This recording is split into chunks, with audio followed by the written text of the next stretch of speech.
Hello and welcome to Lard TV, where excitement abounds as today we've launched the advanced orders for What a Cowboy, and I'm here with this, the first short film to introduce you to the rules and what they're for and also what they're not for. What a Cowboy does what it says on the tin. It's a fun game of gunfights in the Wild West. Now these rules are based on two things. You've got the classic cowboy films and TV series that we all know and we all love, and from a gaming perspective, from the equally classic and hopefully loved What a Tanker rule set. Now what John Savage has done is taken the core engine of What a Tanker and used the action dice to animate the cowboy characters on the tabletop.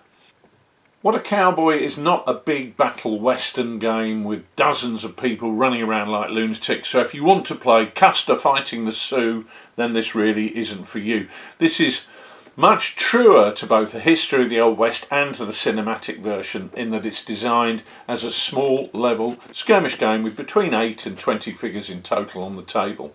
The real gunfight at the OK Corral in Tombstone, Arizona in 1881 featured just 10 men, 4 of them on the side of the law and 6 on the side of the outlaws, and this is the type of game that would make an ideal scenario for What a Cowboy. Imagine 2 rancher families trying to fight it out in a range war, or a posse under the local lawman trying to protect their town from a band of ruthless outlaws who are holed up in the hills and preying on the locals. Indeed, What a Cowboy has a campaign system which allows us to replicate precisely such situations and play through a series of 5 or 6 linked games in what's effectively a pint-sized campaign for the Old West. So what about figures? Well, you'll need a selection of cowboys and cowgirls as takes your fancy. If you just are playing against a friend, then 4 characters each is a great starting point. If you're doing it as a club project with, let's say, half a dozen players, then just 2 figures per person gives an excellent game. Whilst What a Cowboy is definitely a war game, there are elements in the game that give a nod to the world of role-playing games, with each character having skills and traits that make them feel like real individuals. Over the course of a short campaign, you'll be able to see characters grow and develop as they gain new skills and discover the best ways to fight that suits them. So a brawler may well want to equip themselves with a set of brass knuckles and a great big Bowie knife, whereas Annie Oakley with her renowned marksmanship might want to look for a Winchester to allow her to take on targets at a longer range. Suffice to say that the characters are interesting enough and varied enough so that less is certainly more, and you'll have plenty to do with just a few characters, especially as the game is hugely interactive and allows players to interrupt the active player in their phase in a classic fast draw Wild West situation that we all know from the movies. 6 players with 2 characters each is a great starting point for a club campaign.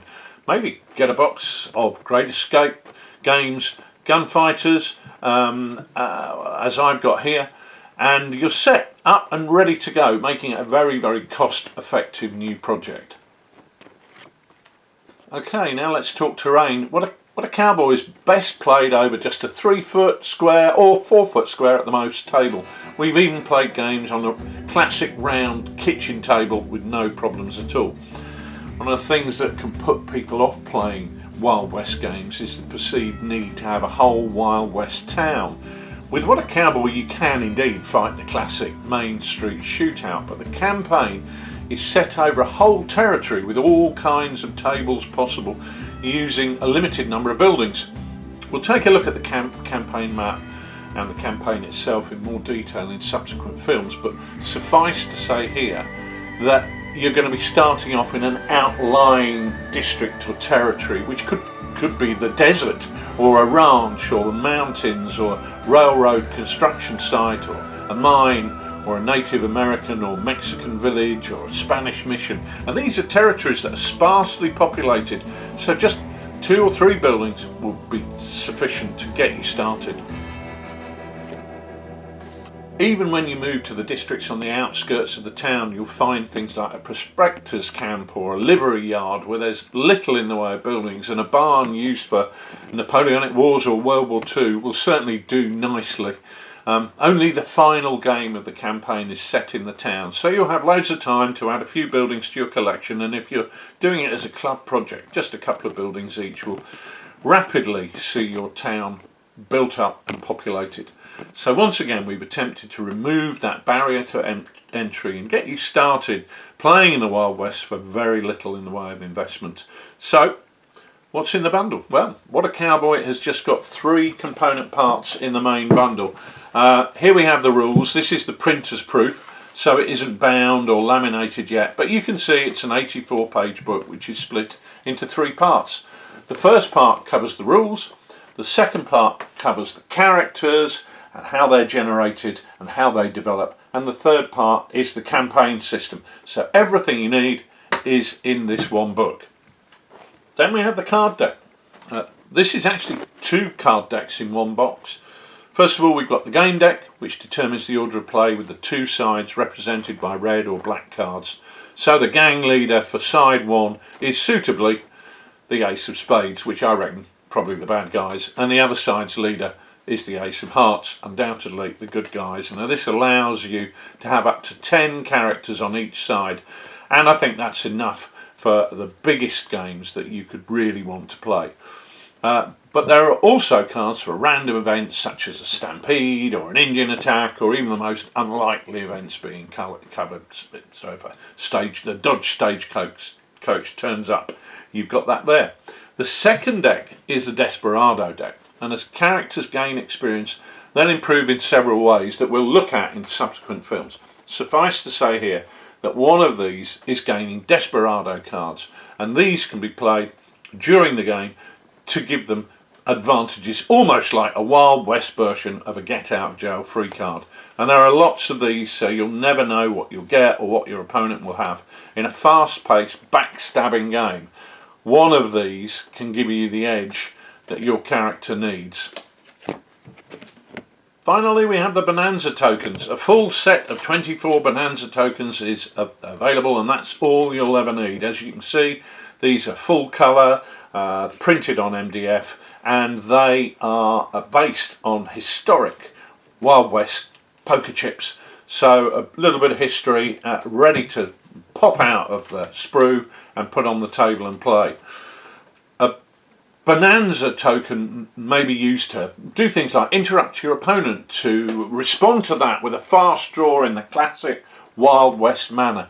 It can be used to re-roll a hand of dice when disaster happens. We all know what that feels like. Or to rally your character when they're overburdened with shock. Bonanza tokens are what give your gunfighters and your legends of the West the edge to make them truly dangerous individuals. There will be a PDF edition of the rules which will be available in bundles with the cards and token sets, but that will be released next week around the 8th of April. The advanced order bundle for the hard copy of the rules also comes with the PDF, which will be downloadable on the release date, which is Monday the 24th. For those of us who use Wargame shows to populate our calendar, that's the Monday morning after Salute.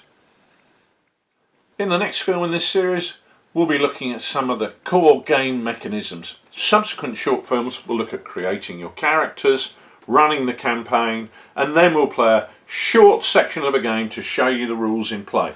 All that's left for me to do now is to put on my Stetson and play you out on my banjo. Thanks for watching.